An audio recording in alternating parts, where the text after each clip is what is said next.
হরে কৃষ্ণ। দেখুন, এই যে বৃষ্টির দিনে মুচমুচে আলুর পকোড়া কার না ভালো লাগে। আপনারাও ট্রাই করে দেখতে পারেন যে কতটা সুন্দর এবং মুচমুচে হয়েছিল।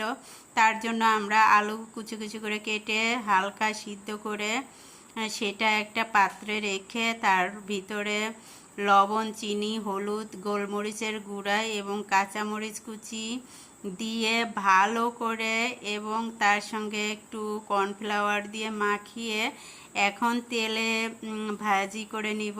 আর আমি কড়াই বসিয়ে দিয়েছি, কড়াইয়ে দিয়ে দিয়েছি তেল। আর এখন ছোট ছোট করে দেখুন দিয়ে দিয়েছি। এর একটা হালকা আছে ভাজি করে নিব। আর দেখুন আমি এই যে কড়াইয়ে দিয়ে দিয়েছি। আর এখন প্রায় বাদামি কালার হয়ে আসছে, একটু লাল লাল হলেই উঠিয়ে নিব। আর উঠিয়ে নিলেই হয়ে যাবে আমার আলুর পকোড়া। দেখুন খুব সুন্দর হয়েছিল আর অনেক স্বাদ, মুচমুচ করছিল, অনেক সুন্দর হয়েছিল। হরে কৃষ্ণ।